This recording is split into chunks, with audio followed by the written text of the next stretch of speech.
So, why did Charlie Munger sell Alibaba? Let me preface this.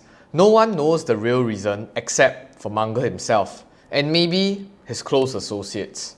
However, there seem to be many interesting observations that were floating around right after the annual Berkshire meeting that happened just last month. And the official 10Q filing by Daily Journal Corporation just this week on the 12th of May. This allowed us the opportunity to glean some insights via the balance sheet of DJCO. You know where else opportunity lies in? The like button, of course. So remember to smash that little. And if you think that there were no insights gathered from this video, you can always smash it again. Now, let me play a short clip from the Young Investor podcast where they shed some light on what could have potentially been the reason for this Alibaba sale. More importantly though, I believe this episode was filmed right after the Berkshire's meeting, where they extrapolated and kind of inferred from Munger's tone and thought process after the entire discussion. I think pretty much lock it in that Charlie Munger was tax loss harvesting. Matt Peterson definitely thinks so. Yeah, we just got off the back of recording a podcast with Matt Peterson this morning, and he thought it was obvious. Yeah. Well, he's like, why is everyone worried about all these other situations? The reason why is because he bought 300,000 shares. Yep. Okay. In the last quarter. Mm-hmm. Yep. And he's just sold the same number of shares that he bought across Q1 last year and Q3. Yep. So he's bought 300,000, which happened to be just over 300,000. So it's like, it's like, to me, that says he wants to own 300,000 shares. That's what he wants his position to be. Yeah. But he's just and it's so obvious because the amount of shares that he sold is the exact number of shares he bought across those first 2 quarters. Yeah. So I guess rather than doing the traditional tax loss harvesting where you'd sell the initial 300,000, wait a month and buy it back, Matt was under the impression that Charlie didn't want to have that 1 month wait period just in case there was, it suddenly bounced. Yeah. So he actually bought another 300,000, took out some margin in the meantime to kind of fund it. And then once, I don't know whether it was rolling into the new financial year or waiting 12 months, I don't know the details, but whatever it was, he then kind of ditched the original 302,000 or whatever it was. Yeah. Case closed. Lock it in. I think for all intents and purposes, beyond a reasonable doubt. Beyond reasonable doubt, yeah, I think so. On the balance of probability. Yeah, exactly. We'll go with that. According to someone familiar with the matter. Of course, I agree with Tom. This is based on people familiar with the matter. And for those of you who follow me for quite some time, you should have already developed an allergic reaction to this phrase by now. I think the main speculation of tax loss harvesting still holds some ground. Like Brandon from New Money illustrated 2 main points. Firstly, from the activities of Daily Journal, the numbers feel a little bit suspicious. And secondly, based on Munger's response during the meeting itself. So let's look at the history of Munger's buy and sell first. So he spent a good part of last year just accumulating shares from Q1 all the way until Q4, while taking a break in Q2. However, if you were to observe closely in Q1 and Q3, the total number of shares Daily Journal accumulated amounts to around 302,060 shares. So this number perfectly coincides with the 50% reduction in stake in Q1 of this year. Hence, the thought process was that Munger wishes to own 300,000 shares in Alibaba, but he entered into it slightly earlier and the market was essentially proving him wrong because it just keeps plummeting. So he then wished to tax loss harvest on his earlier BABA position. However, there is actually a wash sale rule which prevents them from selling one security within 30 days, either before or even after the sale purchase the same stock or security again. Hence, what Munger did was to just go into a little bit of margin, purchase another 300,000 shares in Q4 of last year, which is his initial position that he wants to keep, and then thereafter sell the exact same number of shares he purchased in Q1 and Q3 of 2021, in Q1 of this year. So I hope you're still following the storyline. So secondly, for those naysayers that proclaim that Charlie Munger has essentially lost his faith in China and the company specifically, I will play a very quick snippet from Berkshire's meeting when Munger was essentially quizzed about his position on China and what he thinks of investing there.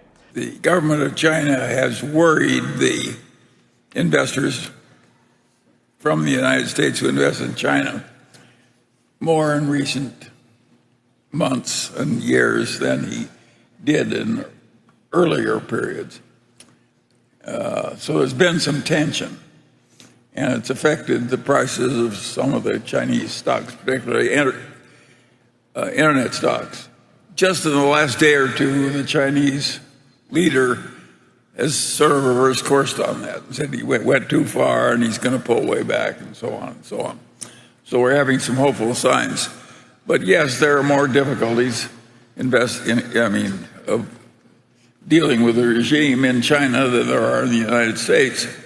And it's different. It's a long way away, and they've got their own culture and their own loyalties and so on and so on. And the reason that I invested in China is I could get so much better companies at so much lower prices, and I was willing to take a little political risk to get into the better companies at the lower prices. Other people might reach the opposite conclusion, and everybody is more worried about China now than they were 2 or 3 years ago. So that's just the way it is. I have nothing to add. So after this 1-minute clip, does it sound anything close to Munger being done with China? Probably far from it. Next, if you were to look through the 10Q of DJCO that was filed on Thursday, there was 2 key sections that you need to take a look at. The investments in marketable securities and their long-term liability account. First, to crush the speculation over Daily Journal getting margin called, you can actually see that under this long-term liability portion, under this particular account, under investment margin account borrowings, not only did they not pay down their margin, they in fact took out more margin compared to Q4 of last year, from 69 million to 75 million. So, rest assured, our grandpa Munger didn't get margin called. I'm sure after investing for so many years, he should at least know what the boundaries of his operations are operating within. So I believe that even if Alibaba were to really plunge to zero today, Daily Journal's portfolio is still able to sustain this level of margin. So assuming that in Q4 of last year, Munger actually bought at a peak in the range of around $178 on the 22nd of October, that would amount to around $53.4 million in value of the BABA position. We know that based on the filing of the 10Q, Alibaba closed at $108.80 on 31st March. So that works out to around 32.64 million. So if we were to just essentially zero-rise his entire position from the aggregate fair value on their investment portfolio, it still sits at 321.88 million. So the current 75 million margin that is on the portfolio, assuming that Alibaba really goes to zero, touch wood of course, will work out to around a 30% leverage. So it's only 1.3x. And it is really assuming that Alibaba goes to zero from here. So I think we should be more worried for ourselves as retail investors rather than what will happen to Grandpa Munger. Now, a more interesting observation is what did he do with the additional margin plus the proceeds from selling the BABA position. So clearly, people are speculating that he bought more Alibaba shares in the Hong Kong exchange itself because positions in overseas listing does not require them to file a report with the SEC. So the theory behind share conversion still sits on the table, but I think it's quite unlikely because he probably wouldn't have kept that 300,000 shares in the ADR counterpart. If all of their capital is being deployed, Munger might have bought another Chinese company in other exchanges, or it could have been Prosus or even Tencent like Monish Pibrai. Who knows? So I think there are 3 key lessons that transpired from this Munger selling Alibaba debacle. Firstly, like I have repeated like a parrot umpteenth amount of times, borrowed conviction don't last. Don't just blindly follow super investors in and out of any stocks. You'll be lost when they exit, just like Munger on Alibaba and Eggman on Netflix. Number 2, clearly Munger is comfortable with tapping into a margin account. Personally for me, I have been advocating for people to stay far away from using margins because I think the risk is quite understated, at least on the social media space.